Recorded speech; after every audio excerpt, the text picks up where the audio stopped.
Et bonsoir, bienvenue sur The Bridegroom's Voice, la voix de l'époux, UK. Là où Jésus-Christ est élevé dans sa hauteur, profondeur, longueur, largeur. Oui, comme vous le savez, le Seigneur nous a donné des merveilleuses promesses.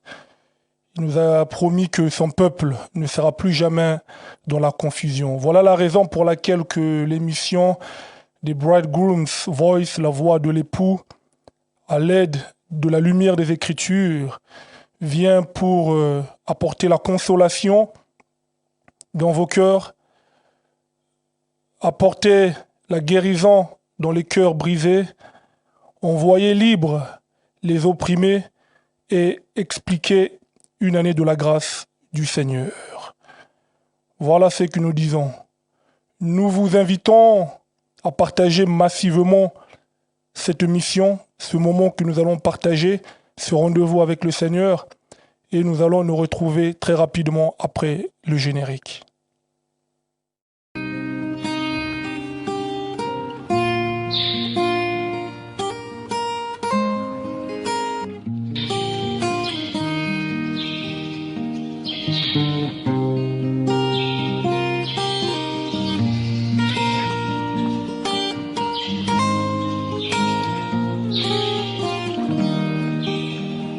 Un chrétien, je croyais être, mais j'ignorais le bonheur que Jésus, mon divin maître, vient apporter à mon cœur. Oh, la paix que Jésus donne, je ne la connaissais pas. Tout sur mon chemin rayonne depuis qu'il conduit mes pas. Oh, la paix que Jésus donne, je ne la connaissais pas. Tout sur mon chemin rayonne. Oh, merci Seigneur Jésus.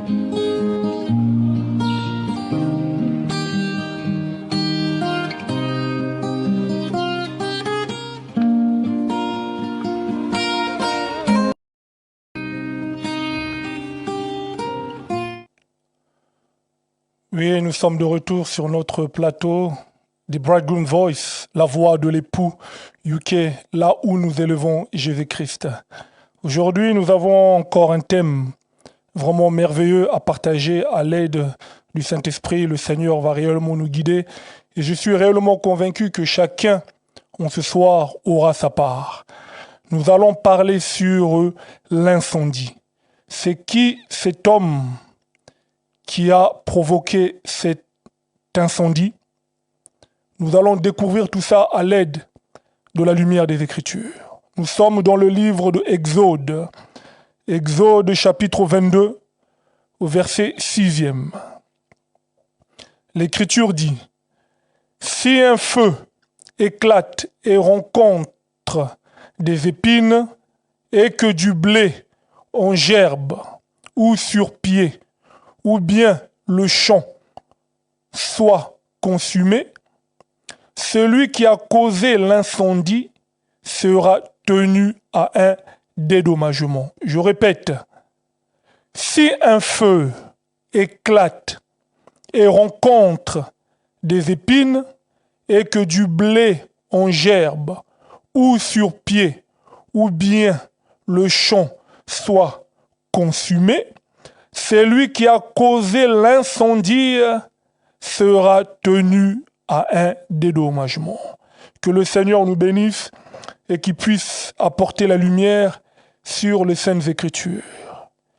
La Bible dit que si un feu éclate, ok, et que ce feu-là qui vient d'éclater rencontre des épines et que du blé en gerbe, c'est-à-dire du blé rassemblé en gerbe, c'est ça,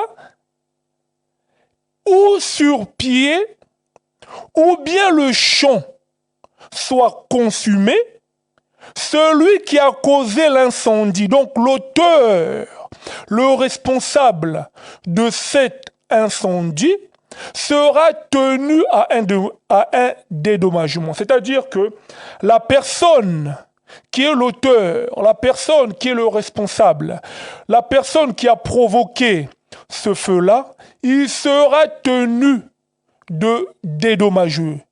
C'est-à-dire qu'il sera tenu pour coupable.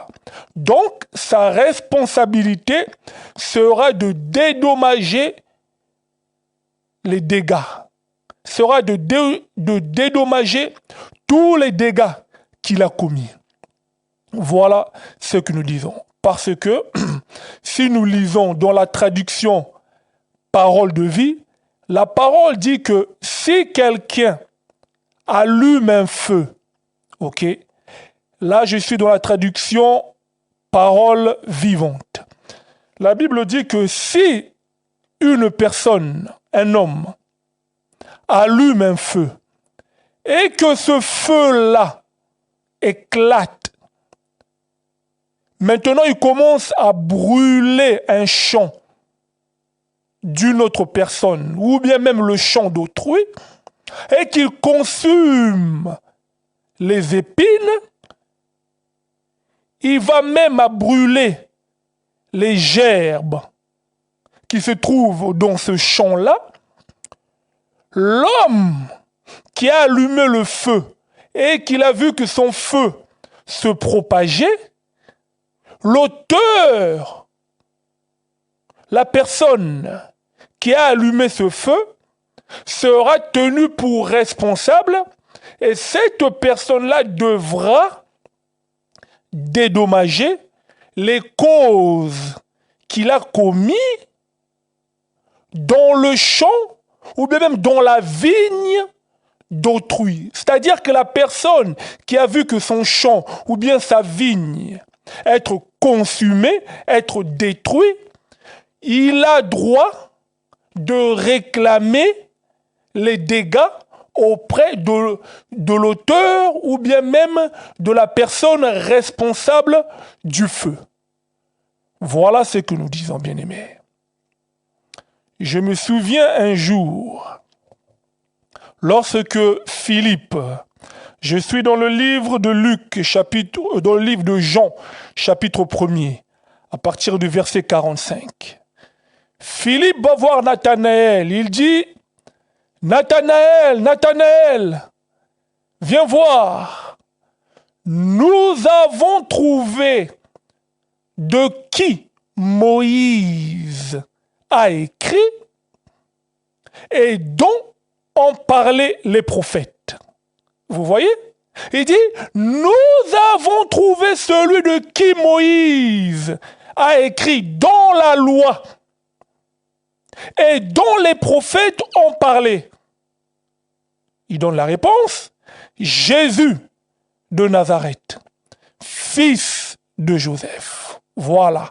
C'est-à-dire que dans Exode, chapitre 22, au verset 6e, lorsque Moïse dit que lorsqu'un feu éclate dans un champ et que ça va consumer les épines, les champs ou la vigne d'une autre personne, l'auteur de l'incendie sera tenu de dédommager les causes faites. C'est-à-dire que la personne ou bien l'homme dont Moïse écrivait dans la loi, ce n'était pas moi, ce n'était pas toi mon frère, ce n'était pas toi ma sœur. Moïse était prophète, Moïse voyait tout un homme qui est Jésus. Voilà pourquoi que Philippe dit que nous avons trouvé de qui celui Moïse a écrit. Vous voyez ça? Donc, Moïse, lorsqu'il écrivait, il n'écrivait que sur la personne du Seigneur Jésus-Christ. Et les prophètes ont prophétisé, ont parlé de Jésus-Christ. Ils pouvaient également dire que il pouvait dire aux Juifs, dans Jean chapitre 5, verset 35, verset 39, vous descendez.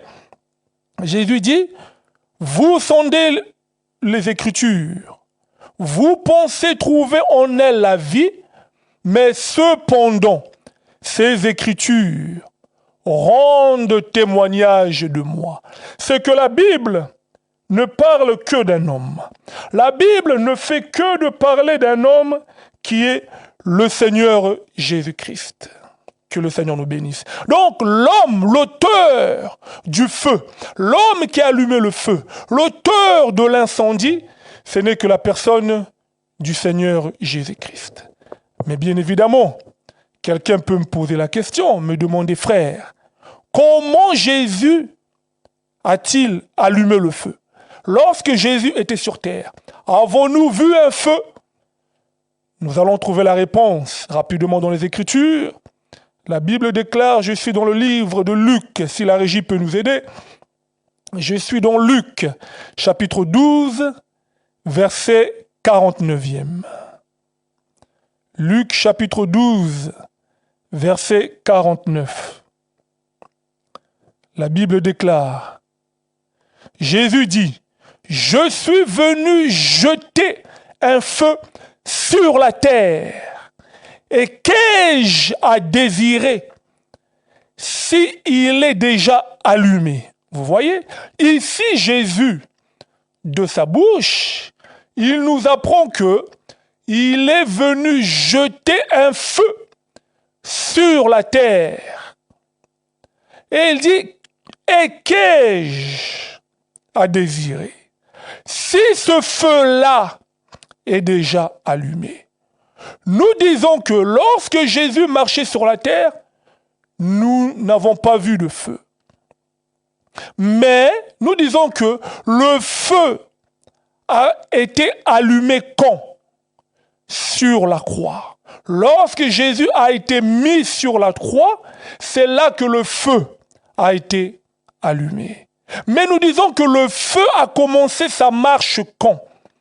Le feu a commencé maintenant à marcher, c'est-à-dire à consumer, à prendre de l'ampleur, selon le livre de Actes, chapitre 2. C'est là la marche du feu. Mais lorsque Jésus était sur la terre, il nous annonçait qu'il devait déjà allumer un feu.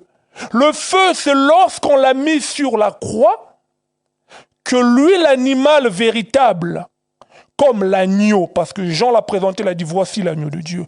L'agneau a été consumé, le feu a été allumé sur la croix. Mais la marche du feu, parce que rappelez-vous, dans Exode chapitre 22, la Bible dit que si le feu est allumé et qu'il se met maintenant à aller consumer les épines, à aller consumer le champ ou la vigne de quelqu'un d'autre. Vous voyez, c'est que le feu marche.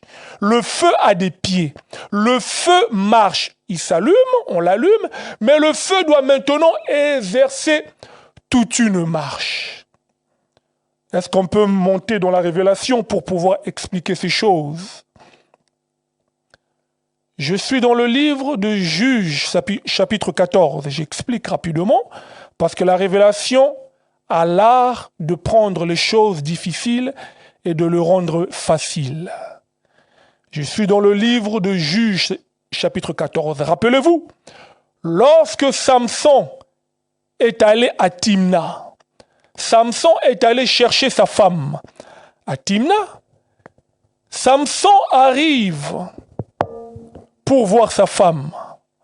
Mais on va empêcher Samson d'entrer dans la maison de sa femme parce qu'il a dit que je dois rentrer dans la maison de ma femme et aller vers ma femme.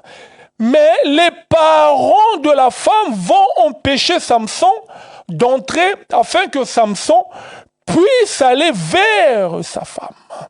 Alors, on va lui dire, j'ai pris, le père dit, écoutez bien, le père dit, j'ai pris ta femme et je l'ai donnée aux Philistins.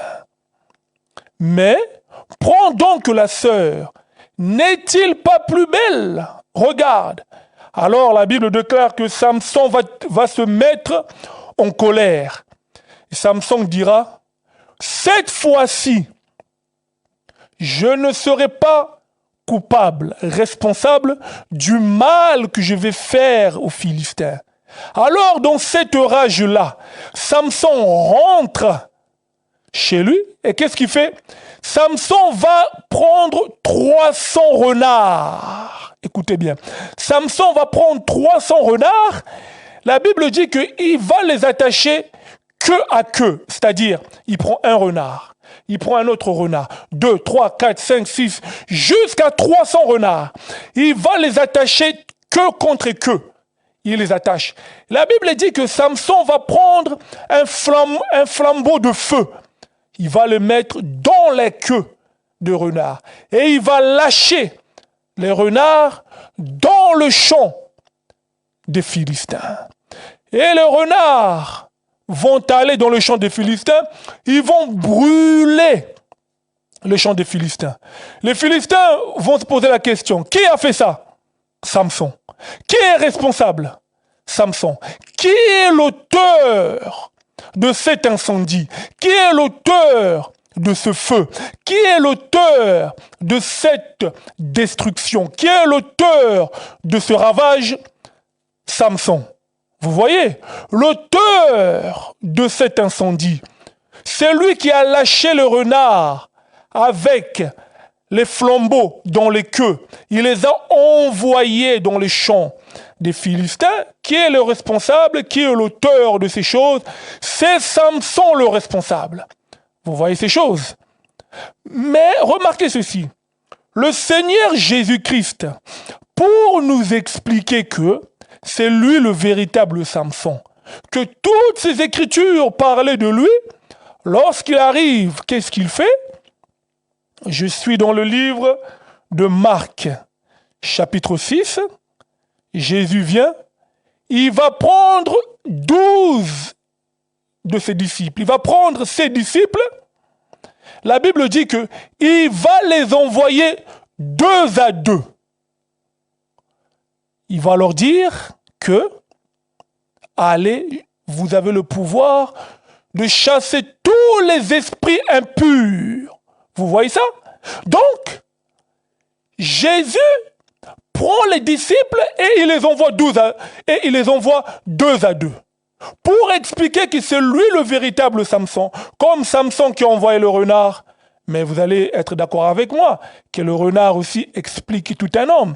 Lorsqu'on dit à Jésus que Hérode te cherche pour te tuer, il dit, allez dire à ces renards, c'est que les renards dans la Bible expliquent aussi un homme.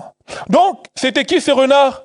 Matthieu, Jean, Pierre, Barthélemy, André, Philippe, Nathanaël, c'est-à-dire tous les disciples étaient ici expliqués par les renards que Samson a envoyés.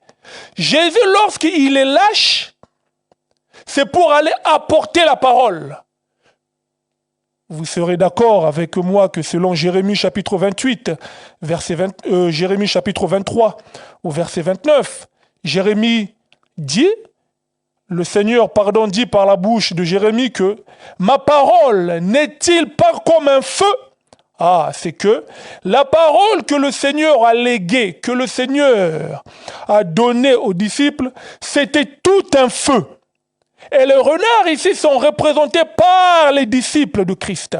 Donc le Seigneur a pris ces renards, expliqués ici comme les disciples, il les a donné le feu. C'est-à-dire la parole, pour aller maintenant faire quoi? Et aller consumer les esprits impurs, chasser les esprits impurs. Vous voyez ça? Donc, le Seigneur avait déjà lâché un feu. Mais la marche a commencé quand? La marche a commencé lorsque le Saint-Esprit est descendu sur les apôtres. C'est-à-dire que les renards, comme les disciples, ont eu la mission d'aller propager le feu, aller vers les champs pour aller faire tout un travail. Mais la Bible dit ceci. La Bible dit que si ça arrive dans un champ ou même dans une vigne, c'est que on a le champ qui est égal à la vigne. La vigne est égale au champ. Parce que, si vous vous rappelez, dans le livre de Psaume chapitre 82, la Bible dit que le Seigneur a arraché une vigne de l'Égypte. Quelle était cette vigne? C'était Israël. Donc la vigne représente tout un peuple. Mais aujourd'hui, nous voulons faire asseoir cela dans nos vies pour expliquer que la vigne explique le corps d'une personne. La vigne aussi, ou bien le champ, explique la vie. Tout un corps explique la vie d'une personne. C'est-à-dire que lorsque la parole, comme un feu qui est apporté par les apôtres, doit faire tout un travail. C'est-à-dire qu'elle doit aller brûler, rencontrer les épines. Mais pourquoi les épines? Les épines, dans la parole de Dieu, les épines expliquent quoi? Rappelez-vous, lorsque Noé, après avoir consommé du vin, la Bible dit que Noé va être saoul. Noé va se déshabiller. Mais vous allez voir que l'un de ses fils va voir sa nudité. Noé, au réveil, va apprendre que son fils a vu sa nudité. Qu'est-ce que Noé va faire? Il va aller maudire Cana, c'est-à-dire son petit-fils, il va le maudire. Il va poser toute une malédiction sur son petit-fils. Mais son petit-fils n'était pas là. Mais il va quand même le maudire. Et il va lui dire que les épines sortiront de lui.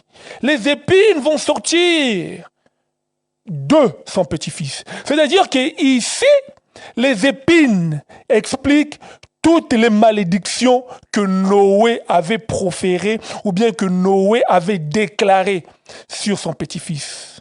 C'est-à-dire que lorsque la parole arrive chez un homme, la parole comme le feu, lorsqu'elle arrive dans ta vie, la parole a pour mission de consumer tous les épines, c'est-à-dire toutes les déclarations qui ont été faites dans ta vie, toutes les malédictions qui ont été déclarées dans ta vie. Lorsque la parole arrive, la parole a le pouvoir, a l'objectif, a la mission, a l'obligation de consommer toutes ces choses. Les mauvaises déclarations qui ont été faites dans ta vie, comme quoi que tu ne vas pas progresser dans la vie, comme quoi que tu seras toujours dans la servitude. Lorsque la parole arrive, la parole a pour mission de briser, a pour mission de consumer toutes ces malédictions-là dans la vie de l'homme. Est-ce que vous entendez ces choses? La parole a pour mission de brûler. La parole a pour mission d'anéantir, de consumer, de faire disparaître toutes ces déclarations, toutes ces mauvaises paroles, tous ces jugements, toutes ces ordonnances qui te condamnent. La parole, lorsqu'elle rentre dans la vigne, que nous expliquons dans la vie d'un homme, dans le champ qui représente tout un homme, la parole a pour mission de consumer toutes ces choses, de les anéantir. Voilà pourquoi que l'apôtre Paul, vous serez d'accord avec moi, l'apôtre Paul dit que qui condamnera, qui nous condamnera, qui condamnera les élus de Dieu. C'est-à-dire que lorsque la parole arrive dans ta vie, consume toutes ces choses, comme quoi que tu n'avanceras pas dans la vie. Tu ne vas pas aller de l'avant dans la vie. Tu seras dans la servitude. Tes projets n'avanceront pas. Ton business n'avancera pas. Tu seras dans la servitude. Tu seras toujours là pour servir les gens. Non.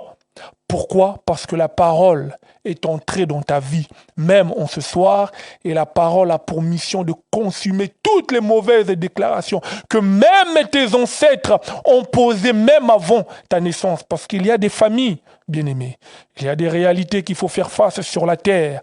Il y a des gens, même ici en Europe, même les Européens, ils ont des liens que leurs ancêtres ont pu laisser. Et ce lien-là travaille toujours.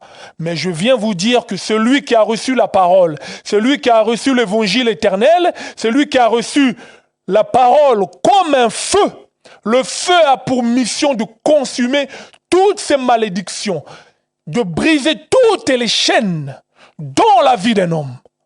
Voilà ce que nous disons au nom du Seigneur Jésus-Christ. Mais vous allez voir que elle ne s'arrête pas là.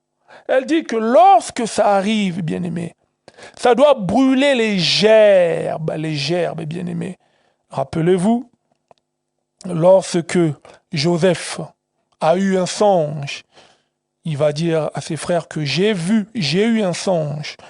J'ai vu que nous étions là à ramasser les gerbes et que moi, ma gerbe était élevée au-dessus de tout. C'était les gerbes. C'est que la gerbe aussi, c'était Joseph. Parce que vous remarquerez que Joseph, parmi ses frères, c'était lui qui était élevé. Parce que dans son songe, il a vu que lui, sa gerbe, était élevée parmi toutes les gerbes. Et que Joseph, lui, comme la gerbe expliqué dans son songe, c'est lui qui était élevé parmi tous ses frères. C'est que la gerbe aussi explique tout un homme bien-aimé. Mais vous allez voir que lorsque la parole consume le champ, consume l'homme, la parole apportée par les apôtres, parce que le Seigneur, dans Matthieu chapitre 28, il pouvait dire à ses disciples que allez partout dans le monde, faites de toutes les nations mes disciples. Ah, vous voyez, là le Seigneur les a envoyés, a envoyé ses renards, a envoyé ses disciples avec le feu pour aller maintenant faire quoi? Pour aller maintenant travailler. Lorsque tu reçois la parole, bien-aimé, tu dois laisser que cet incendie-là puisse faire des dégâts dans ta vie, puisse brûler toute la mauvaise vie. C'est ça aussi les épines. Puisse brûler la vie de vol, puisse brûler la vie de l'impudicité, puisse brûler les vies du mensonge, brûler la vie de l'ivrognerie, brûler la vie de la calomnie, brûler la vie de la haine, brûler la vie de la jalousie, brûler toutes les dépravations possibles. C'est le travail que la parole, comme un feu, lorsqu'elle arrive dans un champ, dans une vigne qui est représentée par l'homme, la parole doit faire tout un travail. Doit tout dévaster, doit tout détruire, tout faire disparaître, afin que l'auteur, celui qui a allumé ce feu, qui est Jésus-Christ, le Seigneur des Seigneurs, puisse enfin te dédommager, bien-aimé. C'est lui l'auteur, il doit maintenant te dédommager. Voilà, je me souviens, lorsque l'apôtre Pierre, un jour, après s'être concerté avec les disciples, Pierre va voir Jésus. Il dit, Jésus, nous avons tout abandonné. Quand il dit nous, c'est que Jean était avec lui. André était avec lui. Philippe, Matthieu, Barthélemy, tous les disciples étaient dans le nous. Il dit, nous avons tout abandonné. En d'autres termes, il dit, le feu nous a consumés. Ton enseignement, ta parole nous a consumés. Nous avons tout abandonné. Nous avons abandonné la vie de la jalousie. Nous avons abandonné l'hypocrisie. Nous avons abandonné l'impudicité. Nous avons abandonné la haine. Nous avons abandonné les crimes. Nous avons abandonné l'ivrognerie. Nous avons abandonné tout. Les dépravations. Maintenant, dis-nous, quelle sera notre récompense? Vous voyez, c'est que Jésus a allumé le feu qui a consumé la vie de Pierre, qui a consumé la vie de Jean, qui a consumé la vie de Matthieu, qui a consumé la vie de tous les apôtres. Maintenant, on lui pose la question. Quelle sera notre récompense? Maintenant, Jésus, comme l'auteur de cet incendie-là, qui a fait des dégâts, qui a fait des ravages dans la vie des apôtres, il leur répond, dans le siècle présent, vous aurez au centuple. Vous voyez comment il dédommage, comment il rembourse, en leur disant que dans le siècle présent, vous aurez au centuple. Et dans les siècles à venir, la vie éternelle. La vie éternelle comme récompense, comme dédommagement. C'est que, bien aimé, lorsque tu donnes ta vie à Christ, laisse que la parole puisse tout détruire, tout consumer. Ta mauvaise vie, les épines. Laisse que la parole puisse travailler en toi, bien-aimé. Laisse que la parole puisse faire des dégâts dans ta vie. Laisse que l'auteur de ces choses puisse réellement consumer ta mauvaise vie, afin que lui-même puisse te dédommager, puisse te rembourser en te donnant au centuple. Tu dois aussi avoir au centuple dans cette vie, présent sur la terre. Pendant que tu vis, tu marches encore sur la terre. Le Seigneur, si tu abandonnes toutes ces dépravations, tu abandonnes la vie du mal, tu abandonnes la vie de la débauche, tu abandonnes toutes ces dépravations possibles, le Seigneur a l'obligation de te dédommager, de te donner au-delà de ce que tu peux espérer sur cette terre des hommes. Garantie. Le Seigneur ne ment pas. Le Seigneur n'est pas un homme pour mentir, ni le Fils de l'homme pour se repentir. Ce qu'il a dit, il le fera. Tu peux trouver que abandonner la mauvaise vie, c'est difficile. Oui, mais la parole de Dieu est puissante, est très puissante. Ce que le Seigneur a dit, il l'accomplira certainement. Si tu abandonnes ces choses, tu as la garantie d'avoir au centuple sur cette terre, mais aussi dans les siècles à venir. Et même si tu laisses cette vie, tu meurs, mais tu as la promesse de la résurrection, tu as la promesse d'avoir la vie éternelle, vivre éternellement. Que le Seigneur vous bénisse, que le Seigneur vous fasse réellement du bien. Laisse que cette parole puisse transpercer vos cœurs, cette parole puisse vous ramener vers notre Seigneur de gloire, le véritable Dieu.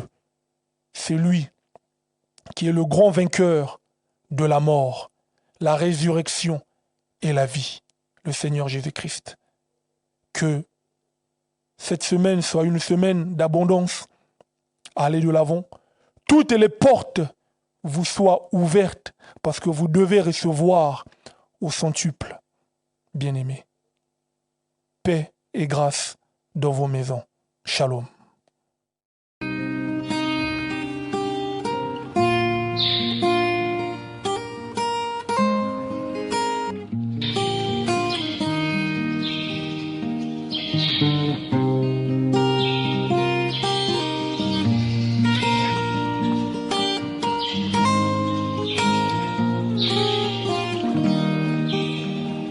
Un chrétien, je croyais être, mais j'ignorais le bonheur que Jésus, mon divin maître, vient apporter à mon cœur. Oh, la paix que Jésus donne, je